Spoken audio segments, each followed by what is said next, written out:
Hello student, welcome to medico Gurukul. कैसे आप सब? आशा करते हैं बहुत ही अच्छे होंगे। तो पैरामेडिकल की तैयारी जो है हमारी बहुत अच्छी चल रही होंगी।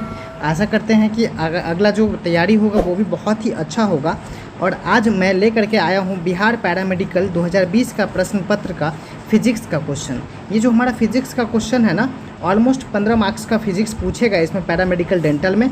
और काफ़ी ज़्यादा क्वेश्चंस फिजिक्स पैरामेडिकल में भी पूछा जाता है। तो यहाँ पर चलिए हम 2020 के क्वेश्चंस को जो है ना सॉल्व करते हैं। ये मैट्रिक स्तरीय हमारा क्वेश्चंस पेपर है, उसमें अब हम क्वेश्चंस की तरफ बढ़ते हैं। ओके, तो यहाँ देखिए, यहाँ पे क्वेश्चन कह रहा है फिजिक्स को हिंदी में कहते हैं भौतिक विज्ञान।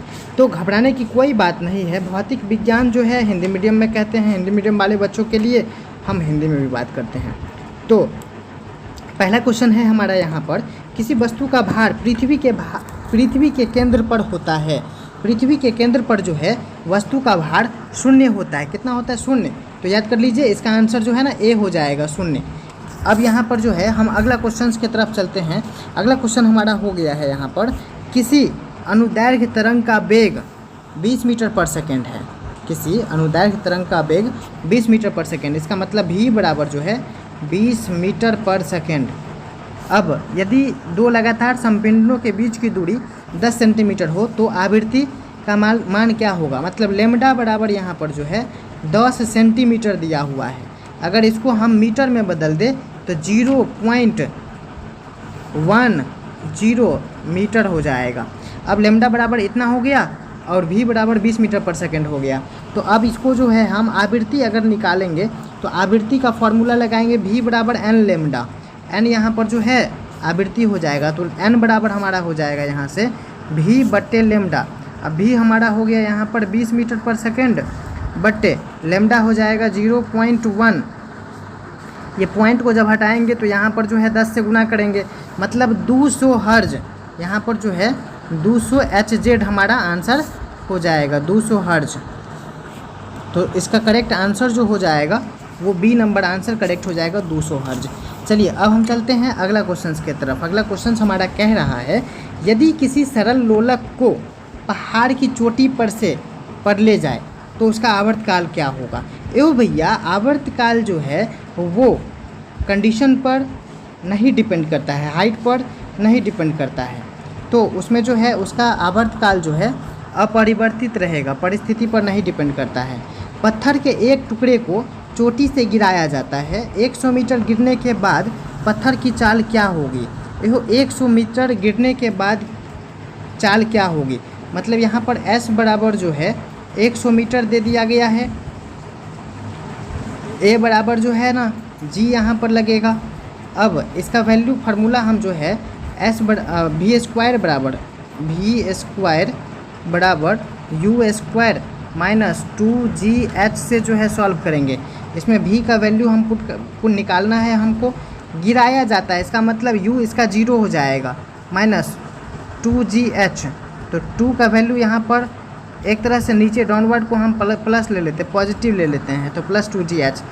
G का वैल्यू यहाँ पर 10 ले लेंगे और H का वैल्यू जो है 100 मीटर ले लेंगे। तो यहाँ जो है टोटल का टोटल 2000 हो जाएगा लगभग। V स्क्वायर बराबर 2000 हो जाएगा। तो अब यहाँ पर जो है इसका आंसर करेक्ट जो हो जाएगा वो हमारा अप्रॉक्सीमेटली V बराबर हो जाएगा मेरा √2000। इसको सॉल्व करेंगे तो ये हमारा आ जाएगा 44.2 मीटर पर सेकेंड के बराबर। तो हमारा इसका आंसर जो है बी नंबर हो जाएगा। इसका आंसर जो है ये बी नंबर हो जाएगा। अगला क्वेश्चन कह रहा है, निम्नलिखित में से कौन सा समूह सदिश राशियों का समूह है? सदिश का मतलब होता है वेक्टर। वेक्टर का समूह कौन सा है? तो वेक्टर में होता है, जैसे मान लीजिए ऑप्शन पर चलते हैं, वेग, त्वरण और बल, ये तीनों तो सदिश राशि है। कार्य सदिश राशि नहीं होता है। चाल भी सदिश राशि नहीं होता है। ऊष्मा, प्रकाश, विद्युत, ये विद्युत भी जो है ना सदिश राशि नहीं होता है।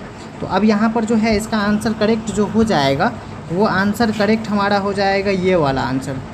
ये वाला आंसर ए नंबर करेक्ट हो जाएगा इसका। अब चलते हैं अगला नंबर। कह रहा है, किसी असंतुलित बल द्वारा किसी पिंड में उत्पन्न त्वरण, असंतुलित बल द्वारा उत्पन्न त्वरण जो होता है वो F बराबर ma। फॉर्मूला हमारा होता है मेन F बराबर ma। तो त्वरण जो है किसके समानुपाती होता है? बल के अनुक्रमानुपाती होता है, ये बल के अनुक्रमानुपाती होता है। तो इसका करेक्ट आंसर जो हमारा हो जाएगा वो ये हो जाएगा, बल के अनुक्रमानुपाती होता है। चलिए अब समझ में आ गया आपको। किसी गतिशील पिंड का वेग आधा करने से उसका संवेग क्या होता है? एहो कोई गतिशील पिंड है जिसका वेलोसिटी या जिसकी चाल बोलेंगे हम, वेग बोलेंगे भी है, वेग बराबर भी है। अब वेग बराबर जब भी है तो इसका त्वरण इसका संवेग क्या हो जाएगा? तो संवेग बराबर हो जाएगा, संवेग बराबर एम भी, पी बराबर एम भी। तो मान लीजिए पहले भी उसका वेलोसिटी वेग था, अब बाद में इसका वेग को आधा कर दिया जाए तो एम भी बट्टे 2 हो जाएगा। मतलब पहले संवेग एम भी था, अब संवेग एम भी बट्टे 2 हो गया। इसका मतलब संवेग जो है अब आधा हो जाएगा। क्या हो जाएगा? आधा हो जाएगा। ये वाला हमारा आंसर करेक्ट हो गया। एहो इस चैनल पर अगर आप नए हैं तो इस चैनल को सब्सक्राइब कर लीजिए, वीडियोज़ को लाइक करिए और शेयर भी करिए। यहाँ पर जो है पैरामेडिकल से रिलेटेड हम जो है आपके लिए क्वेश्चंस को लेकर के आते हैं। तो ये क्वेश्चंस आप बहुत अच्छा से सॉल्व करिए, क्वेश्चंस को सुनने की कोशिश करिए। अगला एग्जामिनेशन हमारा जो है 26 सितंबर को है। ये बहुत सुंदर एग्जामिनेशन होने वाला है आपका, आप तैयारी पहले से कर लीजिए। ओके, तो यहाँ पर अगला क्वेश्चन हमारा हो जाता है गतिक घर्षण बल, चरम घर्षण बल। गतिक घर्षण बल और चरम घर्षण बल में क्या होता है संबंध? तो गतिक घर्षण बल जो है चरम घर्षण बल से छोटा होता है। गतिक घर्षण बल चरम घर्षण बल से छोटा होता है। तो ये वाला इसका बी नंबर आंसर सही हो जाएगा। अब इसका अगला क्वेश्चन हमारा कह रहा है कि किसी पत्थर को किसी भवन की छत के किनारे से गिराया गया, यदि वह 2 मीटर ऊंचाई खिड़की को 0.5 सेकेंड में पार करे तो खिड़की के ऊपरी किनारे से छत कितनी ऊपर हैं?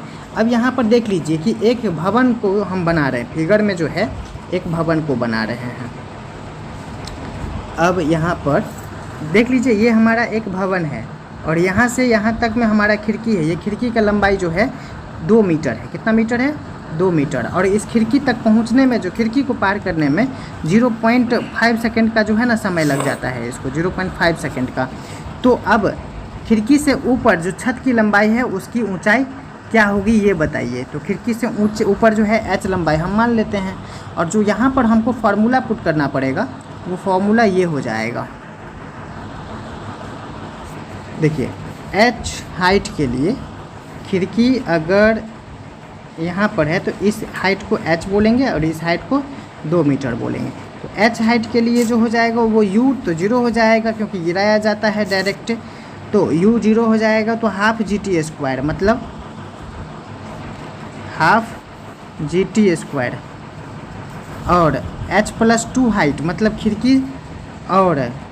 खिड़की से ऊपर छत का जो हाइट हो जाएगा वो h+2 हाइट हो जाएगा। तो उसके लिए h हाफ GT² होता है। क्या होता है? Half GT²। h+2 बराबर हाफ गुने जी गुने t का वैल्यू में t कहाँ से कहाँ तक का समय है? तो खिड़की से ऊपर जितना भी छत का ऊंचाई है उस ऊंचाई में दूरी तय की गई उस समय को t कहते हैं। तो उसको जो है t + 0.5 का स्क्वायर। अब ये दोनों इक्वेशन जो हमारा बना हुआ था h बराबर हाफ GT² और h+2 बराबर हाफ g इंटू t + 0.5 का स्क्वायर, इन दोनों से जो है हम यहाँ पर h का वैल्यू जब सॉल्व करेंगे तो ये हमारा h का वैल्यू अप्रॉक्सीमेटली आ जाएगा 0.098 मीटर। चलते हैं हम अगले क्वेश्चन की तरफ। कह रहा है पृथ्वी के किसी वस्तु का पलायन वेग, पृथ्वी के किसी वस्तु का पलायन वेग वस्तु के द्रव्यमान पर निर्भर करता है। गलत है, ये वस्तु के द्रव्यमान पर निर्भर नहीं करता है, तो ये गलत हो जाएगा। फिर वस्तु के साइज पर निर्भर करता है, वस्तु के साइज पर भी निर्भर नहीं करता है, तो ये भी गलत। वस्तु के साइज पर भी निर्भर नहीं करता। वस्तु के द्रव्यमान से स्वतंत्र होता है, ये सही है। वस्तु के द्रव्यमान और साइज दोनों पर निर्भर करता है, ये गलत हो गया। तो अब हम अगले क्वेश्चन के तरफ चलते हैं। कह रहा है यदि एक दोलन का द्रव्यमान दुगुना कर दिया जाए तो उसका दोलन काल क्या होगा। यो द्रव्यमान अगर दुगुना कर दिया जाएगा तो दोलक का दोलन काल टाइम पीरियड में जो है कोई फर्क नहीं पड़ने वाला है, क्योंकि टाइम पीरियड जो है द्रव्यमान पर डिपेंड नहीं करता है, इसलिए अपरिवर्तित रहेगा। प्रतिध्वनि सुनाई देने के लिए देगी यदि एक दीवार के मूल ध्वनि परावर्तित होकर इतने समय पश्चात हमारे कानों तक पहुँचेगी, 0.1 सेकेंड पश्चात जो है हमारे कानों तक पहुँचेगी तो हमको प्रतिध्वनि सुनाई देगी। बायोगैस किसका मिश्रण है? बहुत ही सुंदर शानदार क्वेश्चंस। ये क्वेश्चंस हमको आपको जो है 2021 के पैरामेडिकल एग्जामिनेशन में भी पूछा जा सकता है। तो biogas carbon dioxide plus methane का मिश्रण है, याद कर लीजिए, carbon dioxide plus methane CH4 का मिश्रण है ये। अब अगला हमारा क्वेश्चन है, निम्नलिखित में से कौन सा ईंधन दूसरों से भिन्न है? Diesel, gasoline, alcohol. ये तीनों ईंधन जो है सेम टाइप का ईंधन है, बट लिग्नाइट जो है ये एक तरीका का इनसे डिफरेंट ईंधन है। तो हमारा यहाँ पर जो करेक्ट आंसर हो जाएगा ये लिग्नाइट हो जाएगा। क्या हो जाएगा? लिग्नाइट हो जाएगा। तो इसका 14 का करेक्ट आंसर लिग्नाइट हो जाएगा। अब यहाँ पर कह रहा है कि निम्नलिखित नाभिकीय अभिक्रियाओं में कितने अल्फा कण बाहर निकलेंगे? पता है आपको अल्फा कण किसको कहते हैं? हीलियम जो न्यूक्लियस होता है He, इसका जो प्लस प्लस चार्ज होता है इसको हम अल्फा कण बोलते हैं। तो हीलियम न्यूक्लियस में 2 इलेक्ट्रॉन होता है, 2 प्रोटॉन होता है और 0 इलेक्ट्रॉन, एक तरह से 0 इलेक्ट्रॉन होता है। मतलब हीलियम न्यूक्लियस के अगर दोनों इलेक्ट्रॉन को बाहर निकाल दिया जाए तो यहाँ पर जो है इसको अल्फा कण बोलते हैं। इसका मतलब हीलियम का परमाणु संख्या तो 4 होता है, द्रव्यमान संख्या तो 4 होता है। अब अगर 4 द्रव्यमान संख्या है और 2 परमाणु संख्या है तो इसमें से 1 हीलियम आयन निकलेगा, इसका मतलब 2 इलेक्ट्रॉन, तो 4 इलेक्ट्रॉन ओवरऑल कम होना चाहिए। तो 4 इलेक्ट्रॉन कम होने के लिए जो है यहाँ पर हमको एक कण, कितने अल्फा कण बाहर निकलेंगे? तो इस रिएक्शन में कह रहा है X 92 to 33 में 92 में से 88 घट रहा है। तो यहाँ पर 4 4 8 इलेक्ट्रॉन जा रहा है। अब 8 इलेक्ट्रॉन यहाँ पर जा रहा है तो कितने अल्फा कण? एक अल्फा कण में 92 से 98 88 4 इलेक्ट्रॉन जा रहा है यहाँ पर और 8 मास नंबर जा रहा है, निकल रहा है, माइनस हो रहा है। तो यहाँ पर 92 में से जब 88 घटाते हैं तो 4 इलेक्ट्रॉन, इसका मतलब एक अल्फा कण में जो है 2 इलेक्ट्रॉन, तो 2 अल्फा कण। आंसर हो जाएगा यहाँ पर 2, करेक्ट आंसर हो जाएगा इसका। अब अगला जो है देखो, यहाँ कह रहा है कि 1 वोल्ट मीटर का गठन, 1 वोल्ट मीटर का गठन एक चलित कुंडली गैल्वेनोमीटर के मदद से किस व्यवस्था द्वारा संभव होगा? तो यहाँ पर जो वोल्ट मीटर को जोड़ा जाता है उसमें हाई रेजिस्टेंस, उच्च प्रतिरोध और पैरेलल क्रम में, मतलब पार्श्वपथ संजोग विधि द्वारा। इसका मतलब A नंबर इसका करेक्ट आंसर हो जाएगा। अब जो है निम्नलिखित में से किसकी वेधन क्षमता सबसे अधिक होता है? याद कर लीजिए, गामा किरण की सबसे वेधन क्षमता जो है अधिक होती है। आलोक जल से परावर्तित होकर कांच में प्रवेश करता है। निम्नलिखित में से आलोक का कौन सा गुण अपरिवर्तित रहता है? यहाँ जो हो जाएगा, आलोक जल से परावर्तित होकर कांच में प्रवेश करता है। निम्नलिखित में से आलोक का कौन सा गुण अपरिवर्तित रहता है? तरंग दैर्घ्य अपरिवर्तित रहता है। ये जो हमारा सर्किट डायग्राम दिया हुआ है, इस सर्किट डायग्राम में 3 प्रतिरोध को जोड़ा हुआ, 3R, 4R और 2R। तो यहाँ पूछ रहा है कि धारा का मान क्या होगा? V बराबर IR होता है, तो I बराबर V बट्टे R हो जाएगा, V बट्टे R। V बराबर 9 वोल्ट है और R बराबर 3 4 7 8 9 हो जाएगा, 9 कट गया, तो ये ओवरऑल 1 एम्पियर हो जाएगा। मतलब हमको करंट बराबर जो है ये 1 एम्पियर होगा आंसर। चुंबकीय विषुवत रेखा पर नमन कोण का मान क्या होता है? चुंबकीय विषुवत रेखा पर नमन कोण का मान 90 डिग्री होता है। अब हम अगले वीडियोज़ में जो है केमिस्ट्री के क्वेश्चंस को लेकर के आते हैं, तो तब तक के लिए जो है आप फिजिक्स में रिवाइज करते रहिए और केमिस्ट्री क्वेश्चंस के लिए इंतज़ार करते रहिए। अब बहुत जल्द जो है हम क्वेश्चंस को, केमिस्ट्री के क्वेश्चंस को लेकर के आते हैं। अगर आप चैनल पर नए हैं तो चैनल को सब्सक्राइब कर लीजिए, वीडियोज़ को लाइक करिए, बेल आइकन को भी प्रेस करिए। Thank you, God bless you.